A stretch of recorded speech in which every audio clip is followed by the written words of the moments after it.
Good afternoon. Thank you for joining us here for KREM 2 News First at 4. I'm Whitney Ward. We begin at this hour with an update now on a brutal murder of a man in Peaceful Valley. Police have made 2 arrests. According to SPD, 2 men kidnapped 51-year-old Andy Hernandez, bound and gagged him, and then killed him. Hernandez was found in the middle of a trail on a steep hillside in High Bridge Park last month. The suspects, 26-year-old John Bergen and 27-year-old Randy Sloan, have both been arrested now on first-degree murder charges as well as charges of first-degree kidnapping. Police confirm they are also now looking for a 3rd suspect. Bergen appeared in court today. His bond is set at $1 million. We will have more details that have been revealed in court documents obtained by KREM 2 News tonight on KREM 2 News at 5. And police are looking for a suspect as well in a downtown Spokane shooting from this morning. Police said that one person was shot on East Pacific Avenue and South Pine. Police have not yet released a description of the suspect or the name of the victim. Right now, they're just saying they are currently investigating.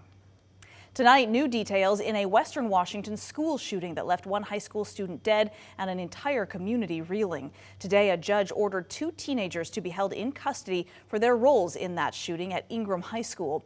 That shooting happened in Seattle just before 10 a.m. yesterday. One suspect was arrested a short time later. We're still waiting for their identities to be released. Police say the shooting appeared to have been a targeted attack. No reason to believe that it was part of a greater plan.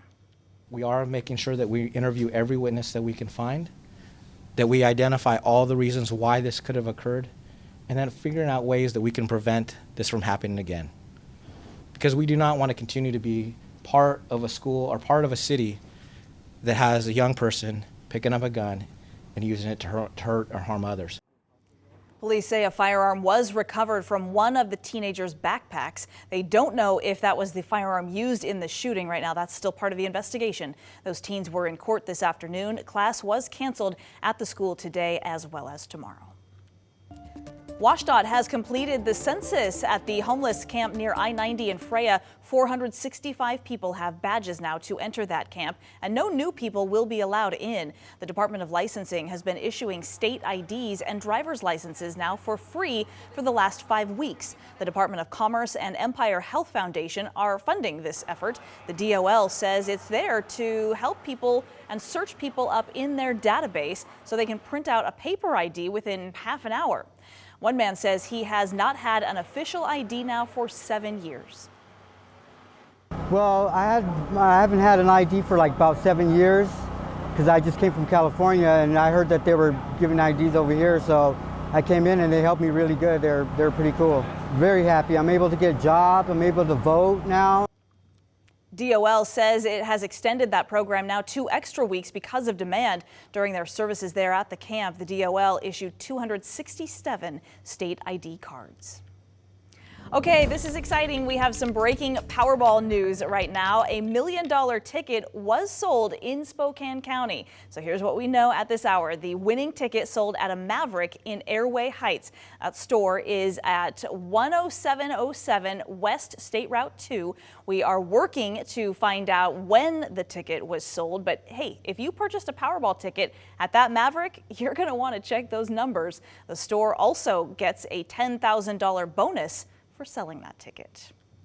All right, let's talk weather now. Look at that beautiful shot. Bitterly cold, though, out there, and it has been for the last few days. Our chief meteorologist, Jeremy Legou, joining us now. Is it going to stay that way for the next several days as well? Yep, not much of a change in the forecast. Actually, there is a slight change in the forecast, and that only means a little bit of fog. Oh, well, wonderful. Let's just add that to the mix. Yeah, so you might see that tomorrow in the next few days. Basically, what we do is we trade wind for fog. That's kind of how this one works. Right now we sit at 30 degrees here in Spokane. Across much of the Northwest, temperatures staying quite chilly, and basically now that cold air is taking over central Washington. Othello, you're still at 46, but look at Ritzville, Moses Lake down in the mid 30s. We're already below freezing in Spokane, Coeur d'Alene, Deer Park, Sandpoint, Newport, you're above it, but not for much longer. Those wind chills still running about 8 to 9 degrees colder than where we actually are. But the good news is the wind dies down. Tonight, we're going to watch that wind die down. Forecast models are even picking up the fact that it kind of becomes negligible here after the sun goes down. The sun goes down officially in about 15 minutes. Next few days, well, we warm up slightly. We're back in the mid-30s by the weekend, but morning fog is at play the next few mornings. All right, watch out for slippery conditions. Jeremy, thank you very much. Results are still rolling in from the 2022 midterm elections yesterday, and we are expecting a new batch of results to drop here in the next hour, if not sooner. Right now, we want to take a look at where our local races stand right now. This is a historic election, and it has been for Spokane County voters who are electing 5 county commissioners this time instead of 3. Commissioner incumbents Josh Kearns and Mary Cooney have both won their re-election bids. Meanwhile, in District 1, Democrat Chris Jordan currently leading over Kim Please, and Jordan at this hour, you can see, has 56% of the vote over Please, who has 44%. And Michael Cathcart and Amber Waldrop, they are right now in District 2, looking to be the first commissioner of that district. It's a new one. Right now, Democrat Amber Waldrop leading also, as you can see, with 56% of the vote to Michael Cathcart's 44%. All right, let's take a look at District 5. We have been watching this one very closely for the last 24 hours. This is actually Al French looking for re-election. He was challenged by Maggie Yates. She is a former Spokane County Regional Law and Justice Administrator. And right now you can see French is in the lead with 51% of the vote. But if you look up at the top of that graphic, you can see they are only separated by 542 votes. Again, this is as of the latest numbers. They will likely change as soon as we get the next round of returns coming in here within the next hour. But certainly a very close race that we are watching in District 5. So that race is too close to call right now, and the outcome could mean a historic change for the makeup of the entire Board of County Commissioners in Spokane County. KREM 2's Amanda Rowley is joining us now in the studio to explain more on that. Hi, Amanda. Yeah, Whitney, for the first time in decades, the Democratic Party will have a voice on the Board of County Commissioners. A couple of voices, in fact. Based on the latest round of election results, Democratic candidates are projected to win 2 out of the 5 county commissioner seats. So right now, all eyes are on the commissioner race that's just too close to call. That's District 5 between Republican incumbent Al French and Democrat Maggie Yates. Now, the makeup of the Board of County Commissioners has remained mostly red for decades, but if Yates pulls off a win, this will mark a historic change. That's because the Democrats would then have the majority on the board. Still, French is in the lead right now with 51% of the vote, so it could go either way. Now, here's what the candidates thought about this last night.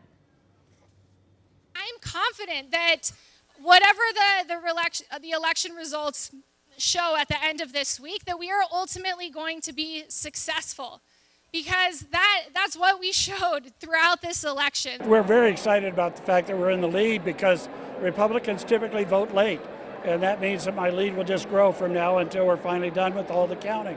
So the opportunity to serve this community for another 2 years, I'm very, very grateful and humbled. Now, earlier in the night, French told me he wouldn't be surprised, or he told the crowd rather, he wouldn't be surprised if the first round of results showed him behind Yates. But he remained optimistic once the votes get counted, and he believes they'll end up in his favor. Certainly going to be very interesting. Amanda, this has been very close. In fact, even in the primaries, you talked in depth with both French and Yates about their campaigns, their platforms. What did they say about all this? Yeah, so in the primary election, Yates had more votes in her favor, right? So following that, she received an endorsement from Republican Dawn Harmon, who fell out of that race in the primary. Now, she told me all that meant was Spokane County is ready for a change in government, one that's more collaborative. Okay, so what did Al French have to say about that? Yes, well, he wasn't surprised. He told me that he wasn't surprised by Harmon's endorsement and suggested it was a political strategy. He believes Harmon took Republican votes from him in the primary, then carried them over to Yates through that endorsement. Now, we are expecting an update on the midterm election results this evening. Right now, as Whitney mentioned earlier, there's a margin of 542 votes between Yates and French. Super close, right? So we'll share the updated results once they are published. Amanda Rowley, KREM 2 News. All right, Amanda, thank you very much. And we want to stay with more local races now. Let's take a look at the race for Spokane County Sheriff, another one we have been watching closely. The current Spokane County Undersheriff, John Knowles, is up against Wade Nelson. He worked for the Sheriff's Office for more than 20 years. Knowles still works there.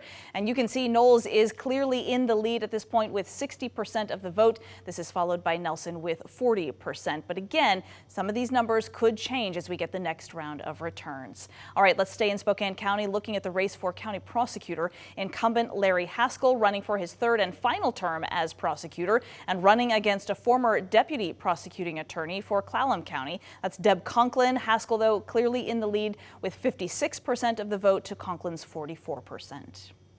All right, another top race here in the entire state of Washington, of course, was that for U.S. Senate. CBS News and the Associated Press have already called this race for Patty Murray. She was seeking her 6th term as senator, faced, though, by a challenger, Tiffany Smiley, a political newcomer who was positioning herself as a fresh choice for voters. Murray, though, in the lead clearly with 57% of the vote, and Tiffany Smiley with 43% tonight. Now, Smiley was more favorable with the returns in eastern Washington. As we take a look at the numbers just for Spokane County, Tiffany Smiley had more than Patty Murray. She had 53% of the vote to Senator Murray's 47% of the vote. Both candidates spoke last night as the race was ultimately called in Murray's favor. You all sent a message using your voice and your votes to determine the direction of this country, and I am so proud and I'm so grateful to every single one of you. And I always stand close to my convictions, and I stand close to the fact that Washington State does not need seniority. We need motivation and principle, and our family will never stop fighting for that. All right, so taking a look now at the race for Washington's 5th congressional district, that is Eastern Washington. The Associated Press also calling this race early for incumbent Cathy McMorris-Rodgers, who ran for her 10th term in Congress. Her opponent, also a newcomer to politics, Natasha Hill. McMorris-Rodgers, though, getting 59% of the vote, Hill receiving 41%. She spoke about her re-election, Cathy McMorris-Rodgers did last night in Spokane. And with this re-election, I recognize that there's an enormous amount of confidence that you have put in me to rebuild our foundation. I know that freedom is never more than one generation away from extinction. Our election coverage not stopping there. We are going to continue to bring you updates as the ballots also continue to be counted today. For the latest on all of the local races, you can just text the word election to 509-448-2000 and we will send a link directly to your phone.